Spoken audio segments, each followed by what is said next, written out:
Shalom, welcome to this session. My name is Zvi Leshem. I'm the director of the Gershom Shalom Library for Kabbalah and Chassidut on the other side of the wall here. It's my pleasure to chair this session on Perplexed by What? Guides to Modern Life from Krochmal to Leibowitz. Alfred Whitehead famously remarked that the European philosophical tradition consists of a series of footnotes to Plato. In this spirit, I think it's possible to add that the Jewish philosophical tradition consists of a series of footnotes to Maimonides. In my opinion, this is not only true regarding those philosophers who essentially agreed with Rambam, but also regarding those who strongly disagreed. In the post-Maimonidean world of Jewish thought, both rational and mystical, nearly everyone is in conversation with the Rambam, whether openly or between the lines. How that conversation plays out in Jewish modernity is our topic this afternoon. The session features two distinguished speakers. Our first is Professor Leora Batnitzky, who is the Ronald O. Perelman Professor of Jewish Studies and Professor and Chair of Religion at Princeton University. She's the author of How Judaism Became a Religion, Leo Strauss and Emmanuel Levinas, Philosophy and the Politics of Revelation and Idolatry and Representation, and the Philosophy of Franz Rosenzweig Reconsidered, as well as the editor or co-editor of three other volumes, Jewish Legal Theories, Writings on State, Religion and Morality, Instituting Rights and Religion, Competing Supremacies, and the Book of Job, Aesthetics, Ethics, and Hermeneutics. Her current project is on a comparative study of legal cases concerning conversation in Israel and in India. I'll introduce the respondent after Professor Batnitzky's lecture, and I'd like to leave time for questions on both lectures to the very end. Thank you.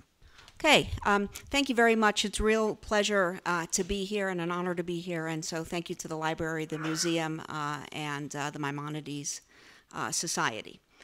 Okay, everyone can hear, yes, okay. The meaning of perplexed in Maimonides' Guide of the Perplexed is, well, perplexing. Who is the perplexed, and about what exactly is the perplexed perplexed? As Zev Harvey has argued, the guide addresses at least 5 types of perplexity. The perplexity of Maimonides' student Joseph Ben Judah, to whom the guide is addressed. 2, perplexity about the meaning of particular words in Scripture. 3, perplexity about the literal and allegorical meanings of Scripture.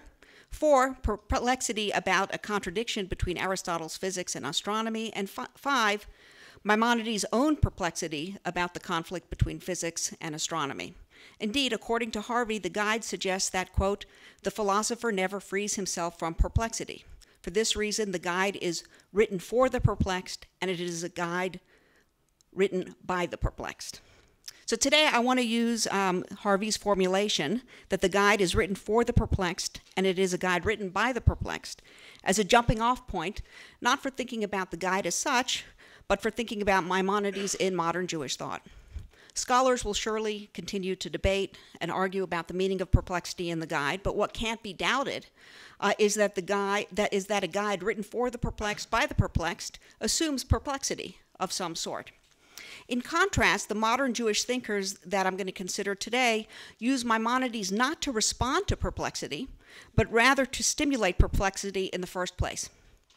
My aim is not to weigh in on who's a better reader of Maimonides. I leave that to the many esteemed Maimonides scholars here at this conference, but rather to consider the particular perplexities about modern life that each of the 5 thinkers I'm going to consider claims that Maimonides invites. So my 5 figures are well known: Nachman Krochmal, Herman Cohen, Emmanuel Levinas, Leo Strauss, and Yeshayahu Leibowitz. But while they are well known and their interest in Maimonides is well known, scholars have tended, with a few exceptions, to consider only the differences between them rather than their similarities. But what follows, I'm going to argue that Krochmal, Cohen, Levinas, and Strauss all use Leibowitz, all use Maimonides in maintaining that the primary problem to be solved for modern Jews, and indeed for modern people, is not the need to resolve metaphysical perplexity, but instead the need to awaken political perplexity. And in the conclusion of the paper, I will argue that these uses of Maimonides by these thinkers tells us something important about the modern Jewish condition and also the condition of modern philosophy. And I think both of these things are still relevant today. So I'm going to suggest that despite major differences between them, Krochmal, Cohen, Levinas, Strauss, and Leibowitz share three main features of their readings. First, they each understand Maimonides in terms of post-Kantian metaphysics, about which I'll say something in a second. Second, each argues that Maimonides is most important for thinking about political structures and arrangements. And third, each uses Maimonides as a guide toward perplexity about contemporary, for them, political dogmas.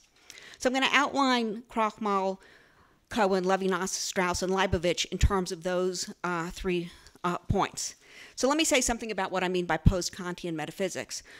Hermann Cohen, of course, is the only self-described Kantian, but while they don't identify primarily as Kantians, Krochmal, Levinas, Strauss, and Leibowitz all assume a Kantian framework or a post-Kantian framework in thinking about what metaphysics can and can't accomplish. As Kant famously described it in the introduction to his Critique of Pure Reason, his philosophy aims to take a Copernican turn. Here's how Kant put it. It's going to be brief, I promise. Quote, "Up to now, it has been assumed that all our cognition must conform to the objects, but all attempts to find something that would extend our cognition have on this presupposition come to nothing. Hence, let us try to see whether we can get farther with the problems of metaphysics by assuming that the objects must conform to our cognition." This would be just like the first thoughts of Copernicus, who, when he did not make good progress in the explanation of the celestial motions, if he assumed that the entire celestial host revolves around the observer, tried to see if he might not have greater success if he made the observer revolve and left the stars at rest, end quote. Kant's metaphysical innovation was to distinguish between, on the one hand, what some have called immanent metaphysics, or metaphysics of experience, whereby metaphysical claims must be taken to be claims about the human experience of reality rather than about reality as such, from, on the other hand, what some have called transcendent metaphysics, whereby metaphysical claims are taken to be claims about reality as such, apart from human experience. A number of very prominent scholars of Maimonides, along with Cohen and Levinas, have argued that Maimonides anticipated Kant. I'm going to return to this issue at the end of the paper. For now, however, I want to stick to the less controversial, I think extremely obvious point, but I think it's important to make, that Maimonides understood philosophy in Aristotle's terms. I'm not interested in arguing here about Aristotle or Kant themselves. Rather, I want to just point out Maimonides' equation between Aristotle and philosophy from the get-go, because Maimonides' perplexity is tied to Aristotle's notion in the metaphysics that metaphysics itself is tied to perplexity. So that kind of philosophy is tied to perplexity. And I want to suggest that one can think of the Critique of Pure Reason as Kant's attempt to unravel the knots in our thinking.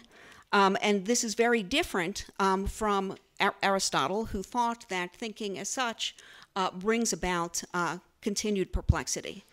And so I'm going to come back to this also at the end of the paper. Okay, so without further ado, let's turn to our figures. First, we're just going to talk about Nachman Krochmal. Krochmal's Guide for the Perplexed of the Time, Moreh Nevuchei Hazman, is obviously indebted to Maimonides' guide. And there are, of course, many references within Krochmal's guide to Maimonides' guides, but the similarities and the differences are quite telling. The similarities first. Like Maimonides, Krochmal defines Jewish monotheism in terms of its opposition to idolatry. And it is Jewish monotheism that embodies what Krochmal calls, again with reference to Maimonides, the wisdom of religion, Chochmat Hadat. Yet unlike Maimonides, Krochmal views history as essential and not accidental to understanding the wisdom of religion. According to Krochmal, the purest form of monotheism develops within Jewish history, within the Jewish nation. With this, we can begin to appreciate the significance of the post-Kantian framework of Krochmal's project. His articulation of the wisdom of religion is a metaphysics of experience. Krochmal's argument is about the human and the specifically Jewish experience of truth and reality.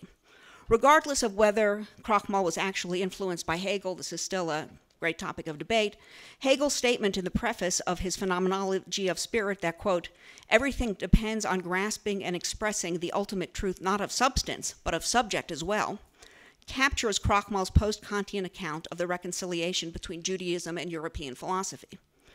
It is because he takes both Judaism and European philosophy as primarily offering accounts of human experience, as opposed to metaphysical realities divorced from human experience, that Krochmal can unite the two.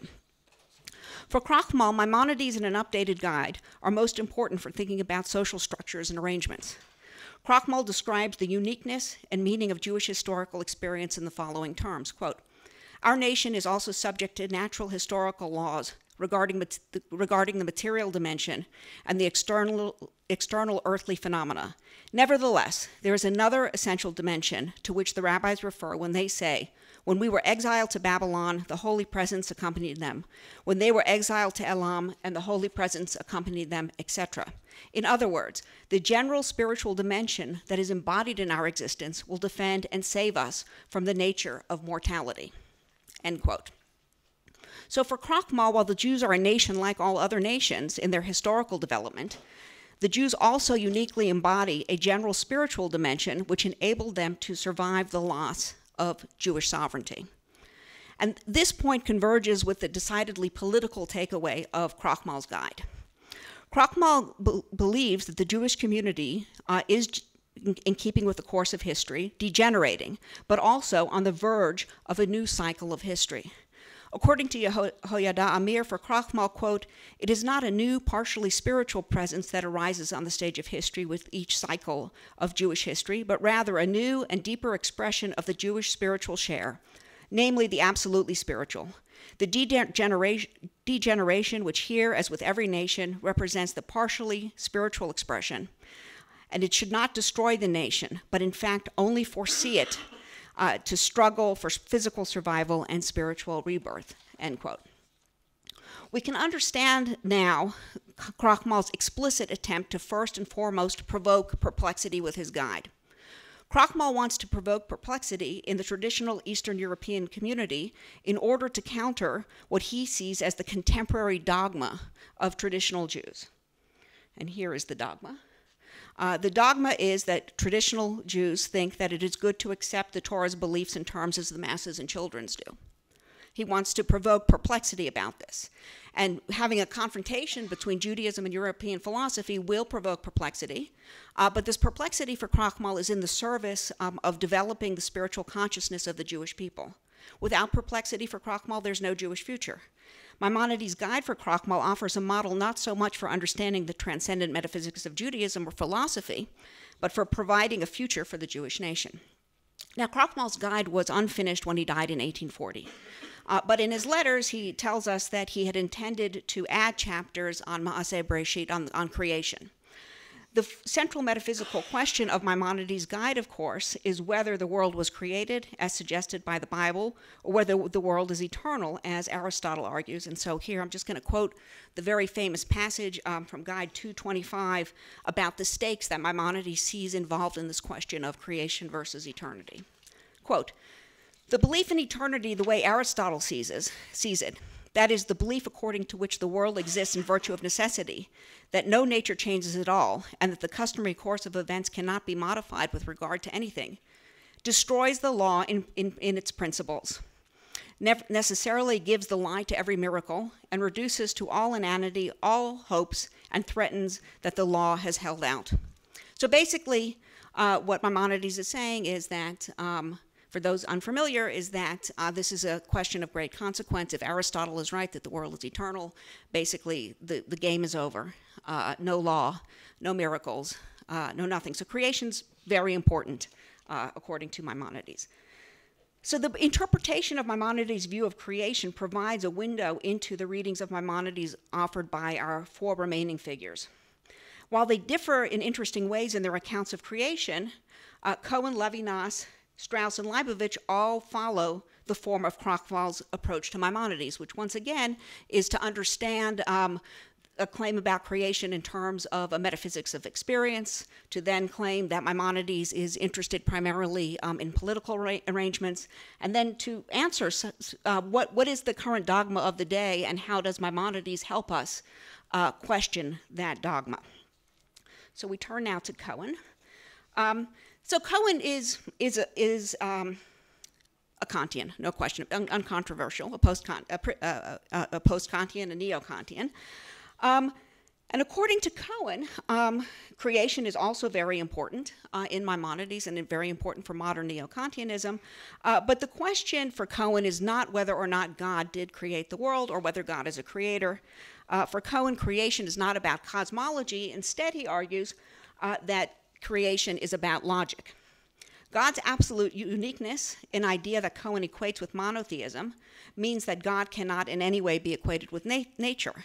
Cohen's explanation here fits into this post-Kantian metaphysics, understood not as national and spiritual development in history, as we saw with Krochmal, but rather in terms of the conditions of human thinking. As Cohen states, quote, "The rational definition of God as a unique being must be considered an imminent condition of its relationship with the existence of the world," end quote. So creation, understood properly, is understood in terms of human cognition and in terms of human logic. Cohen also argues that actually Maimonides was not very concerned with metaphysics at all, but what was most important for Maimonides, and Cohen's got quite a lot of writing about this, those of you who are familiar, Maimonides, according to Cohen, was mainly concerned with ethics. Now, Cohen makes a direct analogy between Kant and Maimonides, quote, "Just as Kant only allowed for the ethico-theological proof, so did Maimonides for the attributes of action. The ways of God, how he deals with man, therefore, they are the norms of morality," end quote. Cohen goes on to argue that it's not just about the norms of morality, but in fact, and I won't go into this in any detail, but he argues that Maimonides' account of messianism is actually an account of social progress, which can be understood in terms of what Cohen calls the main features of ethical socialism. So Cohen was a socialist, of course, and he believed that Maimonides' messianism and his view of creation helped us understand this. Now, one might ask, as I'm asking here, what does perplexity have to do with any of this? So I want to suggest that actually Cohen is attempting, with his use of Maimonides, to provoke a kind of perplexity. Cohen used Maimonides to raise perplexity about the dogmas of his day, and to appreciate this point, we have to think a little bit about the history of Cohen's use of Maimonides. Those of you who are familiar with Cohen know that Cohen wrote a huge amount about Maimonides. The important point, though, that I want to make here is that Cohen only started writing about Maimonides in 1880, okay? Why is this significant? Well, in 1879, as probably many of you know, Heinrich von Treitschke, a leading German historian and German nationalist, wrote an article attacking what he claimed was Jewish arrogance, separatism, and quest for power, all of which he said was a reason why Jews did not deserve citizenship in Germany. Cohen would later have publicly defend Judaism in response to this, but before he publicly defended Judaism, Cohen wrote Treitschke a private letter, and I think this is very informative for our purposes today. And this is what he said in his letter, and this is the perplexity.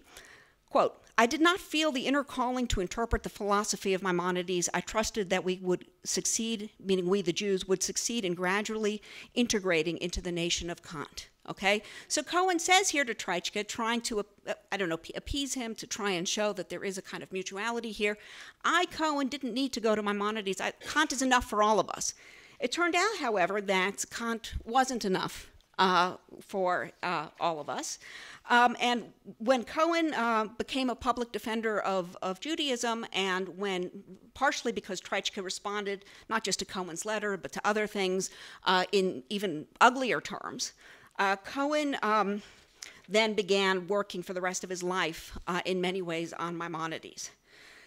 So, whereas before 1879, Cohen thought that Kant was enough, after 1879, Cohen believed that not just Jews, but Germans needed Maimonides. So Cohen used Maimonides to question the dogmas of his days, including first and foremost anti-Semitism and German nationalism, both of which he linked to paganism and Christianity. Maimonides' ethical monotheism for Cohen was as much a destructive program as a constructive one. The eradication of idolatry meant the eradication of the unrelenting paganism of Christianity, which Cohen linked to anti-Semitism. Before addressing the problems that plagued the triumph of pure monotheism, this is Cohen's messianism, the problems had to be recognized as problems, as such. Cohen understood his particular brand of neo-Kantianism in these terms, quote, all true idealism sets out only with criticism, end quote. Just as Kant's transcendental idealism offered an unyielding critique of pure reason, Cohen's critical idealism offered a dogged critique of paganism. But it was Maimonides again, and not Kant, who could provoke criticism by raising perplexities about the dogmas of Cohen's day. So now we will turn to our third figure, Emmanuel Levinas. While Maimonides was not prominent in Cohen's early work, as we saw, but a defining feature of his mature work, Emmanuel Levinas turned to Maimonides at an early but essential moment of his career, while in his later work distanced himself from what he called Maimonides' intellectualism. Nevertheless, the theme of creation and what it means to be a creature that Levinas took from Maimonides in a short journal article of 1935, written on the occasion of the 800th anniversary of Maimonides' birth, continued to reverberate in Levinas' philosophy, albeit without later reference to Maimonides. In this short article, titled The Relevance of Maimonides, which has been written about and also translated most incisively by my colleague and respondent, Michael Fagenblat. And so I actually suggest you read his work on this and not just listen to what I'm going to say very briefly. There's much more to say. Levinas focuses on what he regards as the guide solution to the problem of creation versus eternity. This is what he's writing about in 1935. According to Levinas, the guide distinguishes, quote, between the universe that is already created, submitting it to the irrefutable logic of Aristotle, and the very creation of that universe which eludes him. The conditions for the world as a whole should not be confounded with the laws regulating things inside the world, end quote. Note the similarity between Levinas and Cohen's interpretations of the guide's account of creation. Both insist that creation's meaning is not to be found in cosmology or in God, a God who is a creator, but rather in logic, which pertains to the structures of human thought. Levinas, like Cohen, in fact directly links his account of Maimonides to Kant. Quote, for the first time, Maimonides put a stop to the impulse of reason to apply notions borrowed from the world to that which is beyond the world. For the first time, Maimonides glimpsed what one calls 6 centuries later, the critique of pure reason, end quote. Nevertheless, Levinas, like Cohen, argues that post-Kantian metaphysics as such is not Maimonides' main concern. Instead, Maimonides' metaphysics of creation is ultimately ethical. And here I will quote Michael Fagenblat, who I think puts it very well, quote, creation for Maimonides is above all an ethico-political doctrine. This is according to Levinas. Creation is a postulate of practical reason of the theologico-political kind, end quote. Now, it's worth noting that for all their similarities, Levinas and Cohen part ways on the details of what both regard as the ethical import of Maimonides' metaphysics. For Cohen, creation is connected to the ongoing rational task of moral and social perfection. Levinas, in contrast, connects creation to the very possibility of human freedom, the essential requirement for ethics. And it's a denial of human freedom that Levinas believes defines the crisis of 1935. So we can now turn to perplexity. So Levinas uses Maimonides to unmoor the frightening dogma of contemporary philosophy and of Heidegger's philosophy in particular, which he likens to Aristotle's view of the eternity of the world, both of which he argues are rooted in pagan mythology. Both Heidegger and Aristotle's unmoved mover remains, quote, the impoverished perfection of created things. And so this is the dogma that Levinas wants to unmoor with Maimonides, this impoverished perfection of created things. In contrast, quote, the sentiment of Israel with regard to the world is entirely different. It is imprinted with suspicion. What appears as the undisturbability of the world to those one calls healthy spirits comprises for the Jew but the trace of the provisional and the created, end quote. The difference between the sentiment of Israel and pagan mythology for Levinas is that the human creature's capacity to enact change is possible in a created world, while a world that is eternal or is just overwhelmingly there is a world in which humans do not act but are only acted upon. As Fagenblat shows, Levinas transforms the divine freedom intrinsic to a theological account of creation into an anthropological defense of freedom. As Levinas would later put it in Totality in Infinity, without reference to Maimonides, quote, creation ex nihilo breaks with system, posits a being outside of every system, that is, there where its freedom is possible, end quote. Levinas' The Relevance of Maimonides, like Krochmal's guide, tried to awaken contemporary Jews from their dogmatic slumber by provoking perplexity. In Levinas' words, quote, modern Jewish consciousness is itself in trouble. It does not doubt its destiny, but it cannot bear with a placid soul the outrages that assails it, end quote. For Levinas, Maimonides' account of creation provides the impetus for perplexity about contemporary political assumptions, which denies human freedom. Once again, Maimonides allows us to see this denial of freedom as a problem, and once again, it's only by way of seeing the problem, which means rejecting complacency, that a path forward may be possible. Okay, so now we turn to Leo Strauss, who, of all of the thinkers I'm speaking today, is most famous or infamous for his reading of Maimonides. But I'm not so much interested in talking about Strauss's contribution to Maimonides scholarship here, but rather in thinking about the way in which Strauss uses Maimonides for thinking about Jewish modernity. Okay, so the use of Maimonides for thinking about decidedly modern problems. In Philosophy and Law, published in 1935, the same year as Levinas' The Relevance of Maimonides, Strauss offers a reading of Maimonides on creation consistent with post-Kantian metaphysics. Quote, Maimonides' assertion of the insufficiency of human intellect takes its concrete meaning as an assertion of the insufficiency of the human intellect to answer the question, created or uncreated world, end quote. Yet Strauss goes further by contending not only that Maimonides' account of creation is not cosmological in character, but the guide is not in fact concerned with metaphysics at all. According to Strauss, the guide teaches that, quote, the Torah gives only some summary indications concerning speculative matters, whereas regarding political matters, everything has been done to render governance precise in all its details, end quote. The political teaching of the guide is found in what Strauss argues is Maimonides' dual conception of law. The exterior literal meaning of the law serves to uphold the political community in which certain forms of behavior and belief are required, while the ideal meaning of the law is a matter of philosophical speculation only for those who are capable of such speculation. This dual conception of law parallels the dual character of Maimonides' writing, according to Strauss, which offers a moderate reading meant for the masses and a radical reading meant for the philosophical reader. As Strauss would elaborate in greater detail, this dialectical tension lies at the heart of Maimonides' style of writing and argumentation. According to Strauss, Maimonides is able to properly balance the relation between praxis, obedience to the law, and theory, the mystery of the law's origins, not by conflating them, but by keeping them in continual dialectical tension.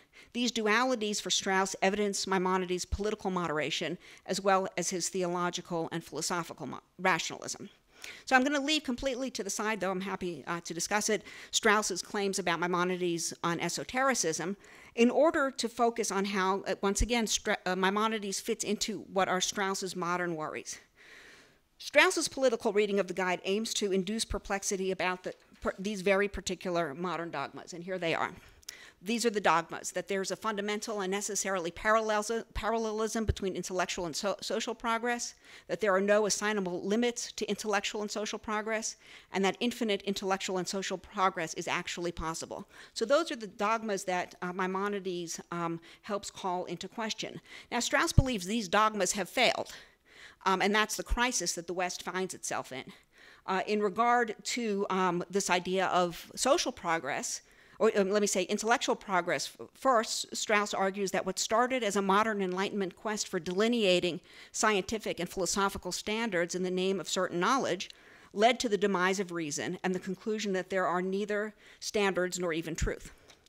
So too, on a political end, liberal democracy claimed to resolve problems of human inequality, yet, quote, the German Jews were given full political rights for the first time by the Weimar Republic. The Weimar Republic was succeeded by the only German regime, by the only regime that ever was anywhere, which had no other clear principle except murderous hatred of the Jews, end quote. It's worth noting in this context that while Strauss maintained that the establishment of the State of Israel should be a point of pride for all Jews, Strauss also rejected Zionism if it was understood as progress in the history of Judaism. Quote, In the religious sense, the state of Israel is part of the galut. Finite relative problems can be solved, infinite absolute problems cannot be solved. In other words, human beings will never create a society which is free from contradictions. From every point of view, it looks as if the Jewish people were the chosen people, at least in the sense that the Jewish problem is the most manifest symbol of the human problem, insofar as it is a social or political problem, end quote. But I like that quote, okay, but what it means is another question. For Strauss, a recognition and not a resolution of the tensions and contradictions that define human society is the necessary starting point for a politics of moderation, which he claims the 20th century desperately needs. So too, recognizing the insufficiency of human reason, as Maimonides does in the case of creation versus eternity, is the only path toward a true rationalism. Quote, Maimonides' rationalism is the stumbling block on which modern rationalism falls, end quote. Indeed, for Strauss, it is the guide's refusal of ultimate solutions, Maimonides' unabating perplexity, that marks Maimonides' unrelenting intellectual honesty and deep wisdom. So we turn now to our final figure, Yeshayahu Leibowitz, whose arguments about Maimonides, I want to suggest, bear distinct affinities with aspects of Cohen, Levinas, and Strauss's claims about, specifically on creation. For Cohen and Levinas, Leibowitz contends that Maimonides' claim about creation is a logical condition of human experience, rather than a cosmological explanation of the natural world or the act of a God, a creator. So this is Leibowitz, quote, the being of all beings, which are not true being, is conditioned on the fact that God is true being. The speculative background for the recognition of the existence of God is that the existence of all things perceived by the senses, which are not true being, involves of necessity the being of one thing at least, which is true being. And here's the key sentence. This recognition is in no way dependent on assuming that the world had some beginning in time or in rejecting that as such an assumption. And I want to make clear that that quotation is from a discussion of his about what Maimonides means by creation. So let's recall Cohen's words that the rational definition of God as the unique being must be considered an imminent condition of its relationship with the existence of the world. And Levinas's words that for the first time Maimonides put a stop to the impulse of reason to apply notions borrowed from the world to that which is beyond the world. By maintaining that Maimonides' view of creation has nothing whatsoever to do with questions about the world began at a particular point in time, Leibowitz joins Cohen and Levinas in contending that Maimonides' account of creation can only be understood in terms of a metaphysics of human experience. That is, in terms of the human experience of all things perceived by the senses, and not in terms of anything having to do with cosmology or God, creator. Also like Cohen, Levinas, and Strauss, Leibowitz insists that metaphysics as such is not Maimonides' main concern. Rather, Maimonides' proofs for the existence of God are not primarily directed toward knowledge of him at the beginning, but toward knowledge of him as the final purpose. Unlike Cohen, Levinas, and Strauss, Leibowitz denies that the final purpose of knowledge of God is ethical or political. Indeed, for Leibowitz, the final purpose is faith in God, which is service to God through the observance of the mitzvot. And this is very much in keeping with Professor Stern's talk on idolatry in Maimonides. So this is Leibowitz, quote, if the mitzvot are in the service of God, not of man, they may not be directed toward the satisfaction of human wants. Any attempt to ground them in human needs, cognitive, moral, social, and national, deprives them of their religious meaning. If the commandments were expressions of philosophical cognition, had a moral function, or directed at the perfection of the social order or the conservation of the people of Israel, the observant Jew would be doing service to himself, to society, or to the nation. Instead of serving God, he would be utilizing God's Torah for his own benefit, end quote. So Leibowitz is quite clear about this, but I want to suggest that he nevertheless does assign a function, if not a purpose, to the faith of Maimonides, and sometimes he calls the faith of Maimonides religion. Quote, if religion has a function, it is to place man's limited values in true perspective, end quote. And this function can be, for Leibowitz, particularly political. Religion can be a, quote, critical friend that can check the influence of political values and restrain the patriotism and nationalistic enthusiasm, end quote. It is here that we can appreciate how Leibowitz's arguments about the faith of Maimonides, which he claims has no human purpose, are intimately tied to Leibowitz's attempt to, at the very least, provoke perplexity about Zionism. As Leibowitz famously put it, The status of the Jewish religion in the state of Israel is that of a kept mistress of the secular government. And he added, therefore it is contemptible, in case you needed that. Okay. So this dogma he wants to question is that religion should belong to the state of Israel. Like Strauss, Leibowitz believed in the necessity of the state of Israel's existence for the physical well-being of Jews. Yet also like Strauss, Leibowitz's account of Maimonides was strongly tied to rejection of any form of Zionism that had attempted to transform the Jewish people's relation to God into a holy human matter, or that viewed Zionism as a redemptive moment in Jewish history.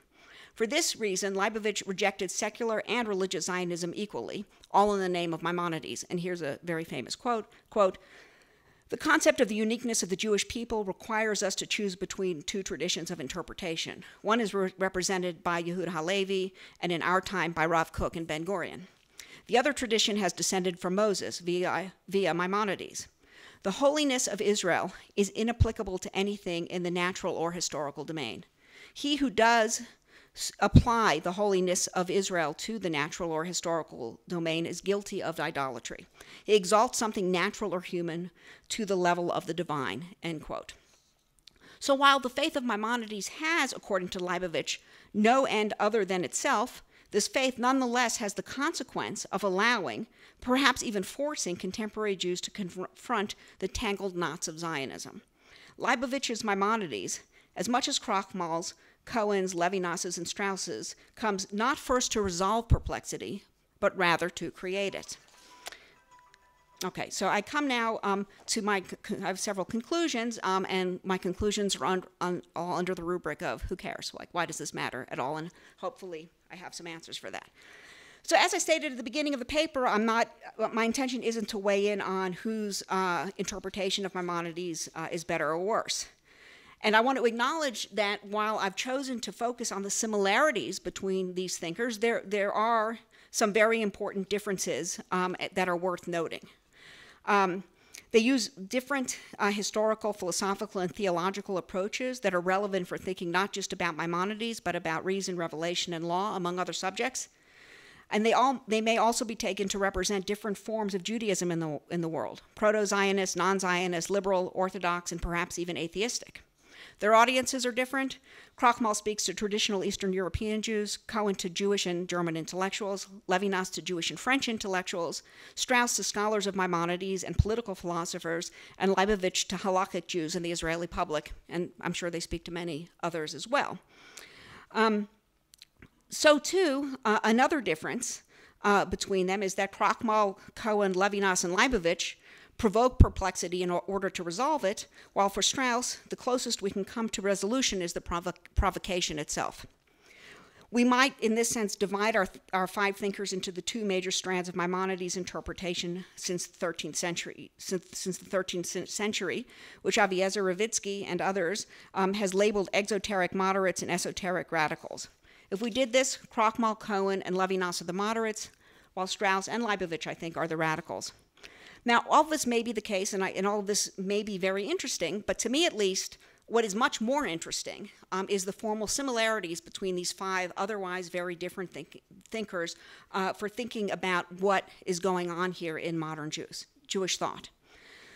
When we take them together, once again, as I've argued, we can see that each uses Maimonides not primarily for the purposes of arguing about whether law and philosophy can be reconciled, or even to argue primarily about whether reason and revelation can be reconciled. There may be some answers in some of this, but I don't think this is the primary motivation.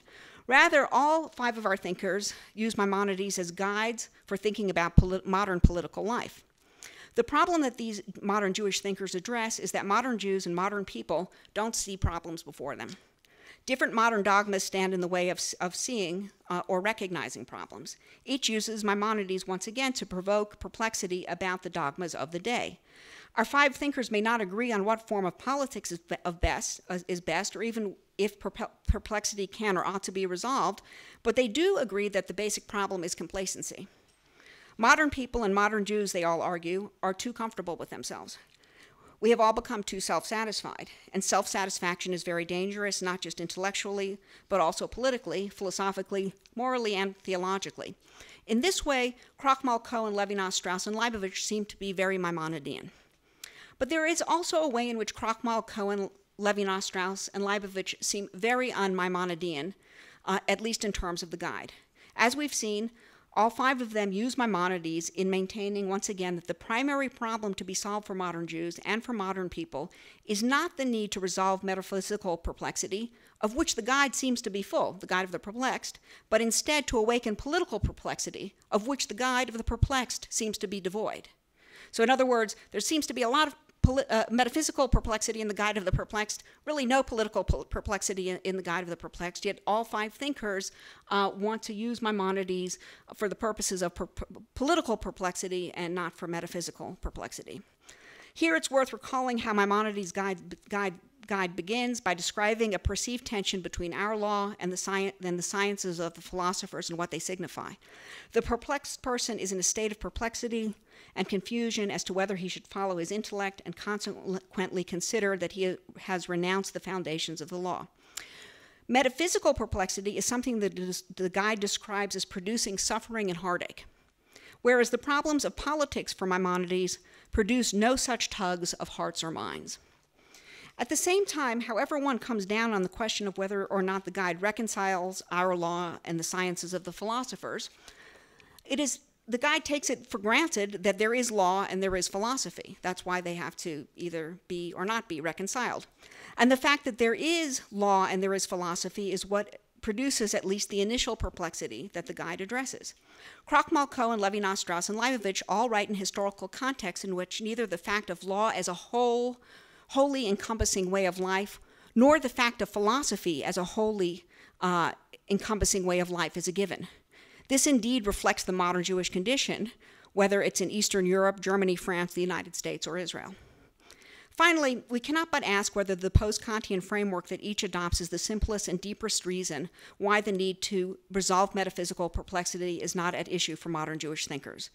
Once again, Maimonides' equation between Aristotle and philosophy is directly linked to at least some of the perplexity referred to in the guide. Aristotle immediately joins his metaphysical quest to know the first causes and principles of things in themselves, to use Kant's terms, to perplexities that tie our thinking up in knots. Again, one can think of the Critique of Pure Reason as Kant's attempt to help unravel all the knots in our thinking.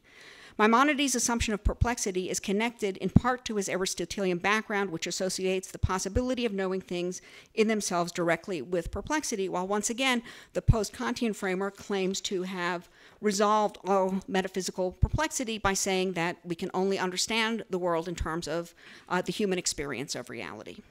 Here it's helpful to return to Krochmal one very last time. Writing at the beginning of the 19th century, Krochmal worried not about the traditionalists, who once again accept the Torah's beliefs and terms as the masses and as the children do, but also about those Maskilim who turn to Maimonides' guide to, quote, rejoice because they have come across an opportunity to cast doubt and suspicion, end quote, on the faith of the traditionalists. Now, Krochmal, I think, was surely right that once philosophy is understood in post-Kantian terms, it poses no threat to traditionalism. But perhaps some people will respond, Maimonides was, after all, a Kantian of sorts, or I suppose we should say that Kant was a Maimonidean. To me, however, this response seems to ignore an important challenge that Maimonides brings to us in a post-Kantian age. For several centuries now, the criticism of philosophy has been that it ignores politics. This idea is expressed perhaps most concisely in Karl Marx's well-known statement that the philosophers have only interpreted the world in various ways. The point is to change it. But the pendulum has now, I think, swung very much in the other direction. Post-Kantian metaphysical assumptions pervade modern Jewish philosophical thinking in a way that suggests that changing the world is the only thing that matters. In a post-Kantian world, are there any metaphysical knots still to be unraveled? Or has metaphysics really just become anthropology? Can we now talk only of ourselves? Surely I want to suggest the answers to these questions ought to make a difference. Thank you.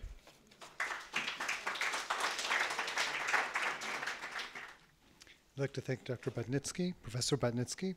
Our next speaker is Dr. Michael Fagenblat, who's a senior lecturer in the Open University here in Israel.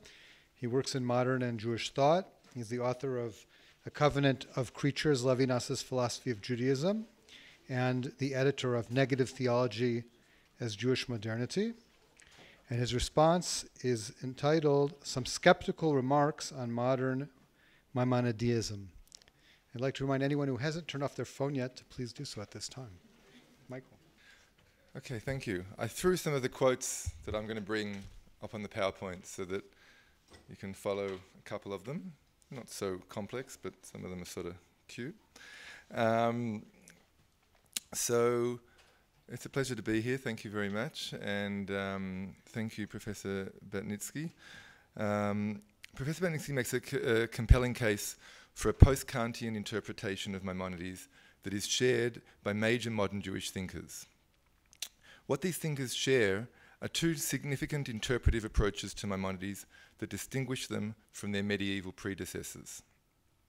And I was very taken by the reversal that you pointed to at the end. The first is that these five thinkers read Maimonides as defending practical postulates, what Kant calls the primacy of pure practical reason. The second is that they read Maimonides as a guide toward perplexity and not as a guide who comes to solve our perplexities. These are significant insights. They bring to light some important characteristics not only of these major modern Jewish thinkers and their relation to Maimonides, but of modern Jewish thought generally, even of modern Jewish experience. And I think it's an excellent question to ask, perplexed by what? What I want to do then is first go over two of these main developments that Professor Batnitzky has elucidated and point out what I think is problematic in some of them. Not in Batnitzky's account of these developments, which I think is accurate and in fact very instructive, but in these developments themselves, that is, in the attempt to advance a post-Kantian Maimonideanism.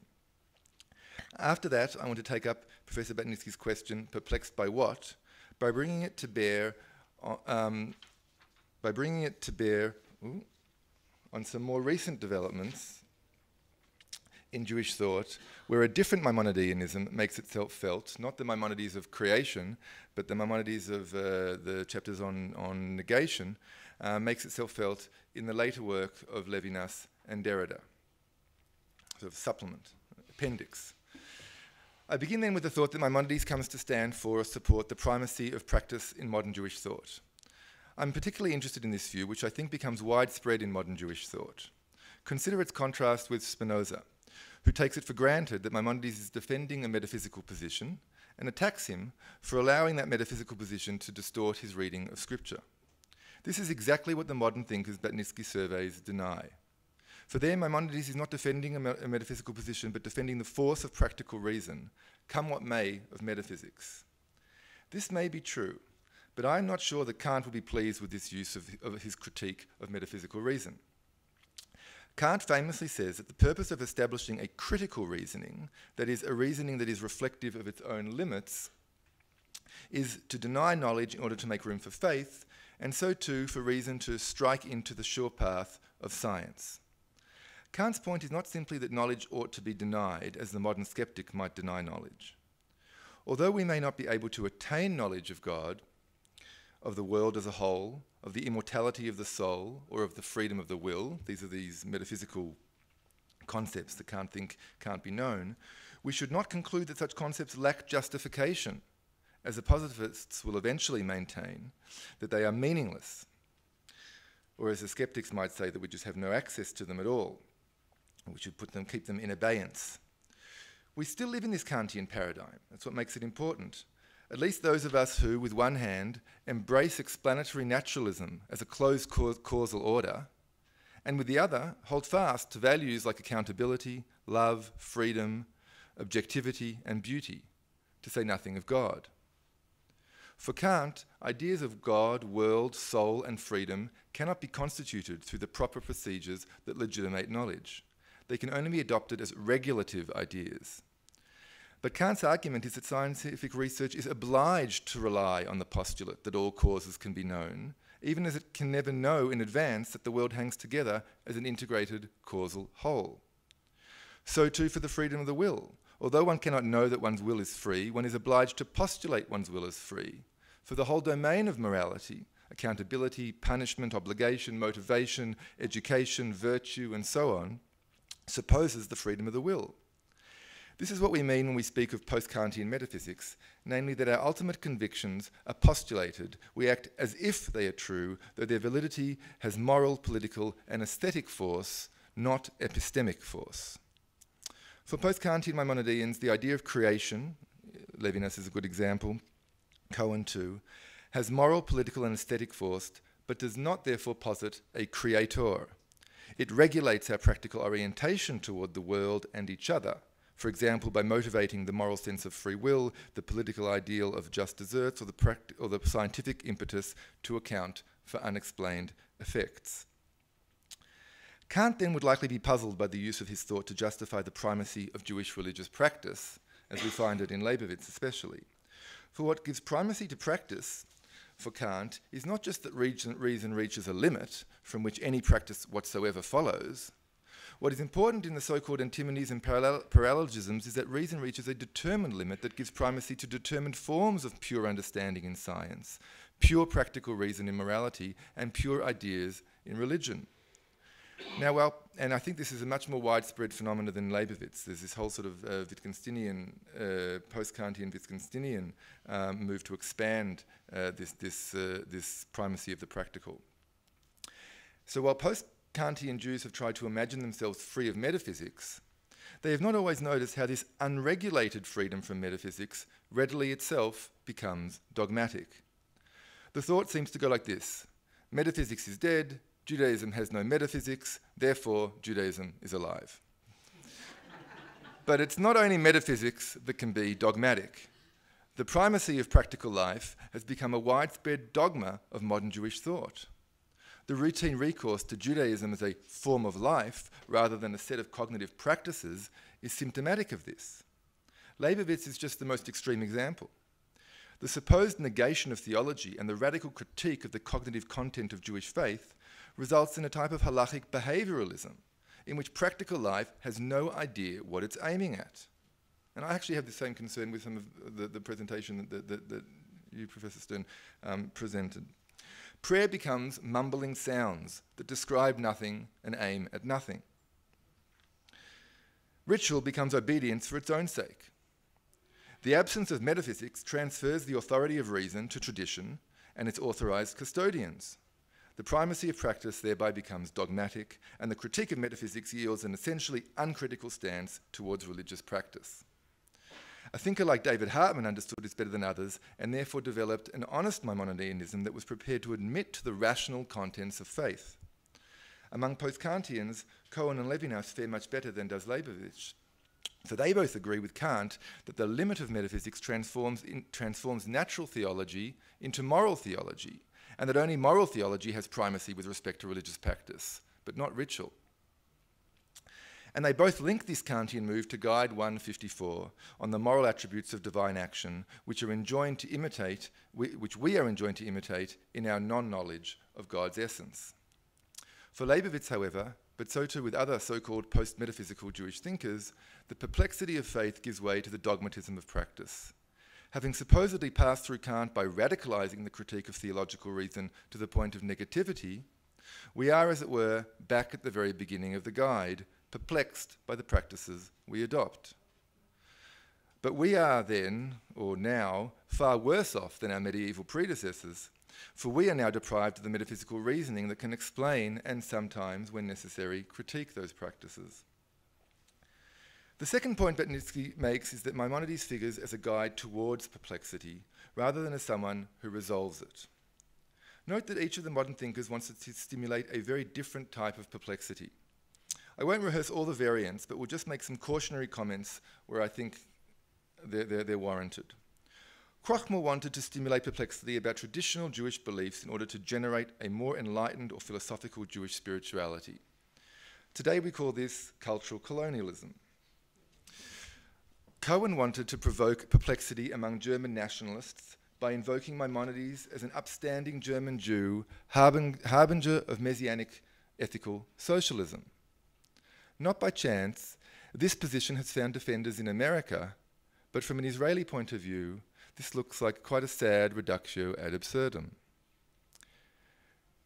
As for Strauss, I think he's right about the need for esotericism in the modern world, though I can't say why. Let me now turn to some more recent developments where I detect other traces where Maimonideanism drives perplexity all the way through the primacy of the praxes that we are. This is actually where Derrida's relation to Judaism begins, with his perplexity over the primacy of practice. As the opening of the guide puts it, the human intellect having drawn him on and led him to dwell within its province, he must have felt distressed by the externals of the law. Here's Derrida's distress. As I thought I perceived it during my adolescent years when I was beginning to understand a little what was happening, this heritage of Judaism was already ossified, even necrotized, into ritual comportment whose meaning was no longer legible even to the majority of the Jews of Algeria. I used to think then that I was dealing with a Judaism of external signs, but I could not rebel, and believe me, I was rebelling against what I took to be gesticulations, particularly on the feast days in the synagogues. I could not lose my temper except from what was already an insidious Christian contamination, the respectful belief in inwardness, the preference for intention, the heart, the mind, mistrust with respect to literalness or to an objective action given to the mechanicity of the body, in short, a denunciation so conventional of Pharisaism. Derrida thus begins with the perplexity that results when practice is separated from belief. He attributes this perplexity to his Christian contamination, which elsewhere he traces to Augustine, whom he suggests basically invents the Christian body with its space of inwardness within which one is able to speak with oneself. For Augustine, this inward space of meaning that constitutes the soul is made possible because the self is called into itself by the voice of God. You, more intimate to me than I am to myself, is how Augustine puts it. You, more intimate to me than I am to myself. So Derrida's opening position is that there is a fundamental opposition, we can go, this is not relevant yet, there is a fundamental opposition between the interiority of the space of meaning and the pure exteriority of the law. But imagine Derrida had received a postcard marked Guide of the Perplexed, a bunch of letters, rather than the autobiography called Confessions. And he almost did. It's the only place in his whole vast corpus where he mentions the guide in brackets in an interview. By the way, have I ever told you about the Guide des Aiguères, the Perplexed that I opened and touched as an 8-year-old in my grandfather's glass-panelled library?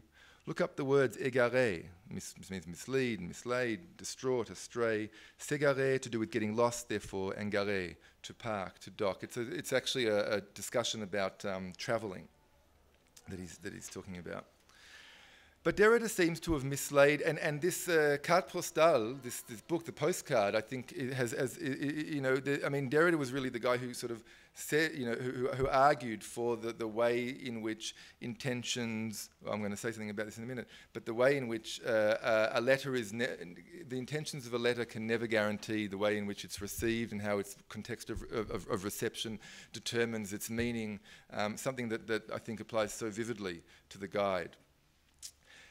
And it's addressed and who it's addressed to. But Derrida seems to have mislaid Judaism altogether, even as his Jewishness remained indelible. He makes this distinction between his Jewishness and his Judaism, a distinction that I don't think he should ever have endorsed, though he did. Even so, Derrida's perplexity at the externals of the law resembles that of Maimonides' addressee. Interiority is the space in which beliefs are held, and it is the beliefs that run up against the externalities of the law or scripture. To believe something is not merely to verbally gesticulate. It is to articulate a meaning content to oneself that is meant to represent something, to be about something. In Maimonides' words, there is no belief except after representation. Belief is the affirmation that what has been represented is outside the mind, just as it has been represented in the mind. The inwardness of belief is what makes all language, including religious language, more than mere gesticulation. Only through representation, through sufficient likeness or resemblance between the content of a belief and its object can an utterance signify. And this is the point where Derrida begins his own philosophical project, taking Husserl as his guide toward the interiority of meaning.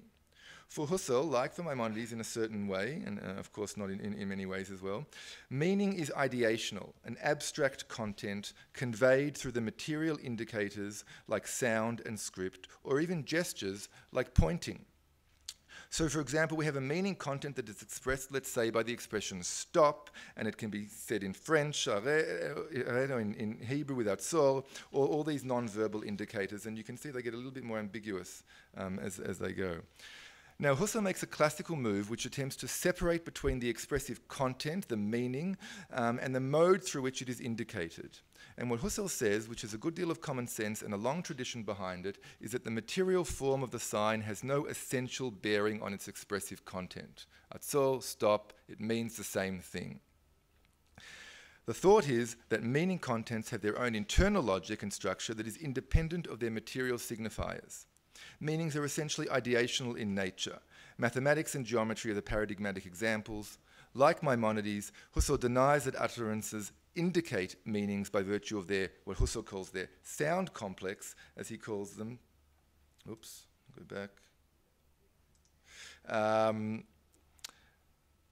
And identifies the signifying mechanism of the mind with an act of inward speech, through which a proposition means something, says Husserl, and insofar as it means something, it relates to what is objective. Okay, so this is Derrida's actually starting point. Speech and phenomena is about the inwardness of representation in the form of a voice, which is exactly the problem that Maimonides is facing in the chapters 50 through to 63 or 4 or something of the first part of the guide. This ideational nature of meaning gives transcendental consciousness, as Husserl calls it, a quasi-theological dimension, even though for Husserl it includes embodied states like perception and emotion.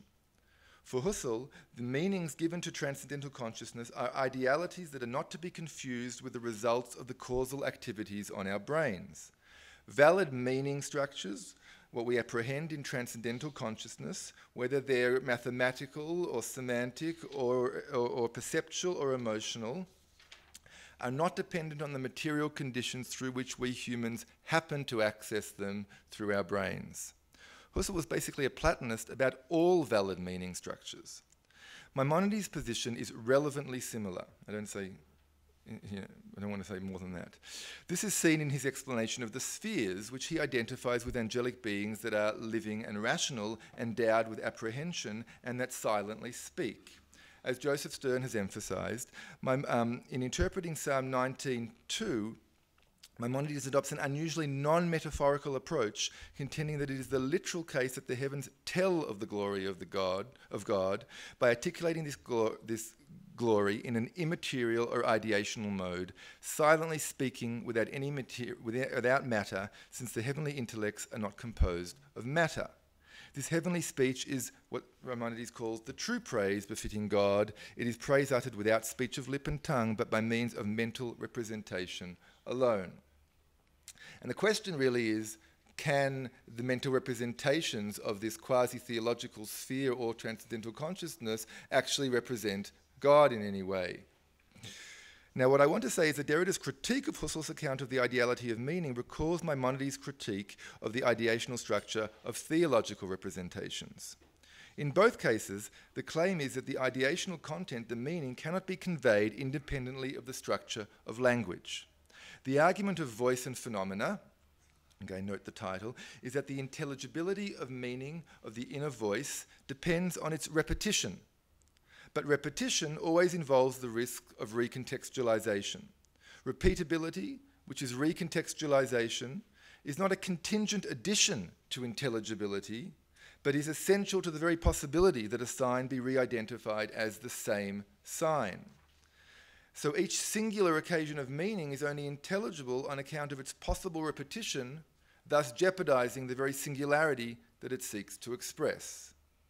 This is basically a phenomenological version of the private language argument. Even in speaking with myself, the meanings that I entertain are intelligible only because they can be repeated, even if only by me. Inward meaning has the form of language.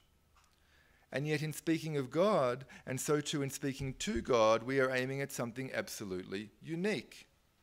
Anything less is false, even idolatrous.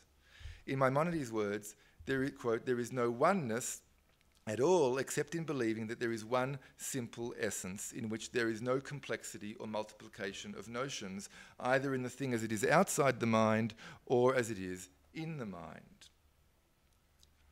Hence the Augustinian problem that was so dear to Derrida, what do I love when I love God? Which I think is a beautiful question that Maimonides himself could have asked as well. He might have said, what do I pray to when I pray to God? It's the same question essentially. On the one hand then, an utterance bears only as much truth as the belief on which it is based, and beliefs are that which are represented in the soul. Here is a Maimonidean move to the inwardness of faith that seeks to redress the gestures of Judaism which left Derrida so perplexed. But on the other hand, the turn to inwardness does not succeed in representing what Maimonides calls true oneness. Even negative predications, as Joseph said this morning, in which it is denied that God is, say, not ignorant or not dead, involve the divisibility of the subject from its predicates, and hence, quote Maimonides, do not give us knowledge in any respect whatever of the essence, the knowledge of which is sought. Maimonides here makes the point Derrida will emphasize, namely that negative predication involves a syntax that remains bound to what Derrida calls grammatical anthropomorphism. That is, to the structure of a subject bearing predicates, even if they are negative. And so to Derrida, like the skeptical interpretation of Maimonides, is wary of divine attributes that deny existence only to assert the immediacy of a presence, this intuitive Neoplatonic or Sufi interpretation of Maimonides that also has its defenders.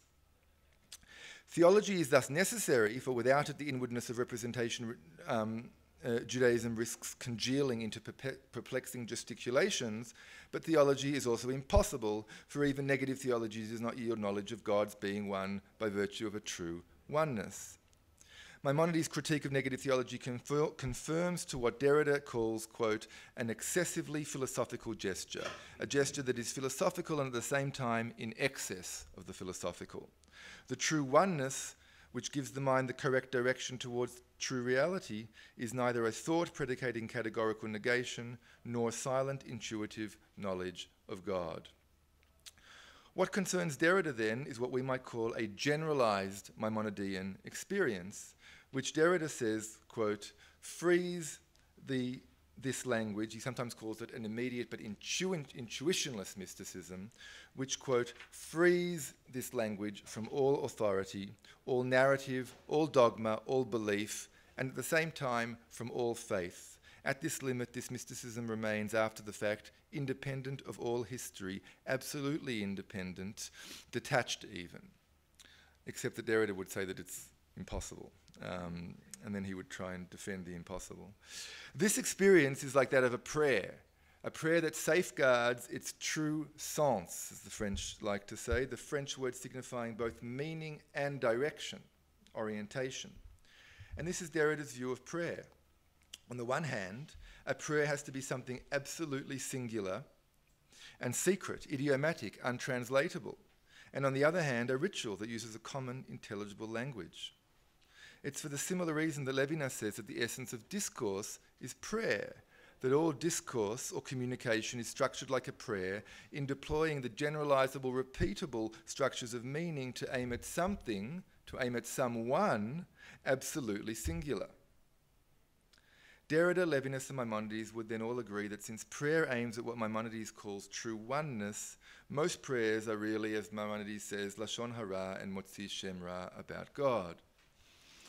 As Derrida says elsewhere, when I pray, I am thinking about negative theology, about the unnameable, the possibility that I might be totally deceived by my own belief, and so on. It is a very skeptical, I don't like this word skeptical, but it will have to do, prayer, and yet this skepticism is part of the prayer. Instead of skepticism, I could talk of epike. And if you had the pleasure also of reading Professor Stern's book, you'd see the resonances there. One way that Maimonides, Derrida, and Levinas arrive at this skeptical experience of prayer is through the tension between the semantics and the pragmatics of proper names. They all distinguish between the descriptive content that a name presupposes, the name as a sort of shorthand for a set of definite descriptions, and its non-descriptive role in designating that, the singularity of one who cannot be described through the syntactical structures of language and the repeatable conditions of intelligibility. And I can also have the honor of gesturing just to an article that Zev and his brother wrote on ania, thatness, which Maimonides speaks about in 157, but I can't go into that now. Maimonides details this perplexity in his chapters on negative theology, which include his discussion of the proper names of God.